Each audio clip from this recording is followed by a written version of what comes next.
Hello everyone, good afternoon. कैसे हैं आप सब और आप सबकी स्टडी कैसी चल रही है? आई होप आप सबकी स्टडी बहुत अच्छी चल रही होगी फ्रेंड्स। और यहाँ पर मैं अपनी प्रैक्टिस सेट नंबर 4 का एनालिसिस जो मैंने कल आप लोगों के साथ शेयर किया था वही लिख रही हूँ और एनालिसिस कर रही हूँ कि कौन से क्वेश्चंस मेरे गलत हुए हैं और किस टॉपिक से गलत हुए हैं। फ्रेंड्स, कल का प्रैक्टिस सेट जो रहा उसका रिज़ल्ट बहुत ही बेकार रहा है। 89 मार्क्स ओनली मुझे उसमें मिले हैं और उसके बाद से मुझे ये लग रहा है कि अब मुझे अपनी जो तैयारी है वो बिल्कुल स्टार्टिंग से सिलेबस वाइज करनी पड़ेगी, क्योंकि लिटरेचर मेरा बहुत ही अच्छा हो चुका था लेकिन बीच में कुछ टाइम ऐसा रहा कि मैं उसको रिवाइज़ नहीं कर पाई और मैंने ग्रामर पर ज़्यादा ध्यान दिया। तो अब ग्रामर के क्वेश्चन तो मुझसे कम गलत हो रहे हैं लेकिन लिटरेचर के क्वेश्चन ज़्यादा गलत हो रहे हैं। तो अब मैं फिर से सोच रही हूँ कि लिटरेचर का जो सिलेबस है, लिटरेरी टर्म्स मैं स्टार्टिंग से लास्ट तक करूँ और हिस्ट्री ऑफ इंग्लिश लिटरेचर भी दोबारा से सारे पीरियड्स जो भी है सारे एजेस और उनके राइटर्स को दोबारा से देखूं और 4 राइटर्स जो हैं उनके सभी वर्क्स, कोटेशंस, कैरेक्टर्स और उनके जो इम्पोर्टेंट प्लेज हैं उनकी समरी वगैरह सब कुछ दोबारा से करूं, क्योंकि अगर ये सब जो ज़रूरी चीज़ें हैं इनको हम इग्नोर करेंगे तो हम आगे नहीं बढ़ पाएंगे। और अपनी गलतियों से सीखना ही एक इंसान की पहचान है, आगे बढ़ने वाले इंसान की पहचान है। अदरवाइज़ हम पीछे की तरफ चलते रहेंगे। गलती ये है कि रिवीजन मैं नहीं कर पाई और इसीलिए मेरे मार्क्स इस वाले प्रैक्टिस सेट में कम आए हैं। कम क्या, बहुत कम आए हैं, मुझे बहुत कम लगे और इसीलिए मैं चाहती हूँ कि मैं अपना सिलेबस बिल्कुल स्टार्टिंग से स्टार्ट करूँ। तो आप लोग में से कौन कौन अपना जो सिलेबस है बिल्कुल स्टार्टिंग से स्टार्ट करना चाहते हैं? अगर आप चाहते हैं कि बिल्कुल स्टार्टिंग से साथ में स्टार्ट करते हैं तो मैं टॉपिक्स जो है वो शेयर कर दिया करूँगी और बाद में फिर शेयर करेंगे कि कैसा रिव्यू रहा, अपने टॉपिक्स हम कंप्लीट कर पाए या नहीं कर पाए।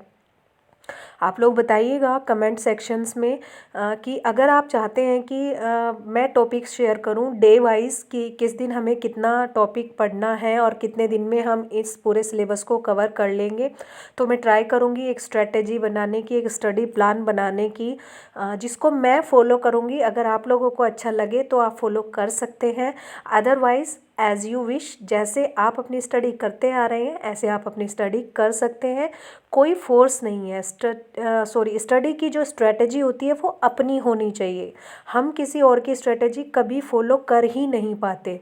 तो फ्रेंड्स, एनालिसिस लिखने के बाद यहाँ पर मुझे पता चला कि लिटरेरी टर्म्स के जो क्वेश्चंस हैं वो मेरे सबसे ज़्यादा गलत हो रहे हैं और यूथ कंपटीशन की बुक से भी मैंने लिटरेरी टर्म्स का जो चैप्टर है वो कंप्लीट नहीं किया है। तो मैं सोच रही हूँ कि पहले प्रीवियस ईयर क्वेश्चंस मैं कंप्लीट कर लेती हूँ लिटरेरी टर्म्स के और उसके बाद बाकी चीज़ें करते हैं। तो यहाँ पर मैंने यूथ कंपटीशन की बुक से लिटरेरी टर्म्स का जो चैप्टर है वो स्टार्ट नहीं किया है, कुछ पहले से पढ़ा हुआ भी है। आगे के क्वेश्चंस मैं अब कंटिन्यू कर रही हूँ यहाँ पर। तो फ्रेंड्स, यही है, यहाँ पर मैं रूटीन वीडियो नहीं बना पा रही हूँ स्टार्टिंग से लेकर लास्ट तक, लेकिन जितना हो पा रहा है मैं आप लोगों के साथ शेयर कर रही हूँ। और कमेंट सेक्शन में ज़रूर बताइएगा कि अगर आप अपनी स्ट्रेटेजी बनाकर दोबारा से बिल्कुल स्टार्ट करना चाहते हैं तो मैं एक स्ट्रेटेजी और स्टडी प्लान अपने लिए बना रही हूँ, तो मैं उसी को शेयर कर दूँगी। अगर आप चाहते हैं तो आप उसको फॉलो कर सकते हैं, अदरवाइज़ नहीं कर सकते। आप अपना स्ट्रेटेजी प्लान बना सकते हैं, स्टडी प्लान बना सकते हैं। एक और चीज़ फ्रेंड्स बोलना चाहूँगी, क्योंकि हमें अपने एग्ज़ाम का नहीं पता है कि कब तक होने वाला है और जब हमें ये नहीं पता होता है, जब हम श्योर नहीं होते हैं कि एग्ज़ाम कब होने वाला होता है, तब हम डीमोटिवेट ज़्यादा होते हैं। हमें लगता है कि एग्ज़ाम पता नहीं कब होगा, कोई डेट तो आई नहीं है। जब हमें अपने एग्ज़ाम की डेट का पता होता है तो हमें ये रहता है कि हमें 1 महीने के अंदर अपना सिलेबस कंप्लीट करना है। लेकिन फ्रेंड्स, मैं आप लोगों को ये बता दूं कि हमें डिमोटिवेट नहीं होना है। आप में से बहुत से लोगों ने केवीएस की भी वैकेंसी के लिए फॉर्म फिल किया होगा, तो आप उसकी प्रिपरेशन कर सकते हैं और जब टीजीटी के एग्ज़ाम की डेट आएगी तब आप टीजीटी के लिए प्रिपेयर कर सकते हैं, क्योंकि केवीएस का जो एग्ज़ाम है वो फिक्स है, होने ही वाला है, मार्च अप्रैल तक होने ही वाला है। और यूपीटीसीटी का अभी कुछ पता नहीं है, लेकिन हो सकता है दोनों ही एग्ज़ाम साथ हो जाएं।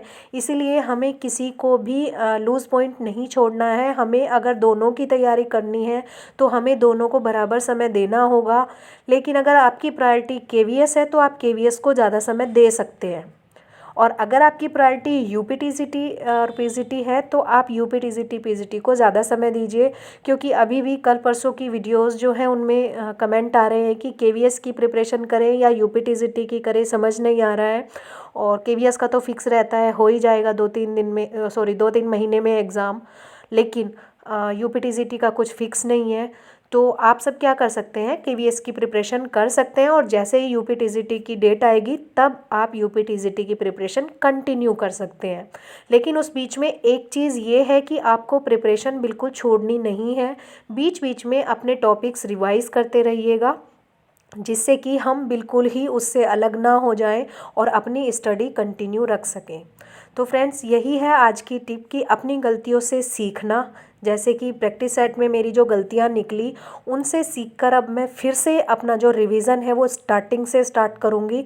तो आगे बढ़ने की निशानी है कि हम अपनी ही गलतियों से सीखें और आगे बढ़ने की कोशिश करें फ्रेंड्स। और अगर मेहनत की जाए तो क्या नहीं हो सकता, क्योंकि सफलता का कोई शॉर्टकट नहीं होता। मेहनत ही सफलता की कुंजी है और वही हमें सफलता दिलाएगी भी।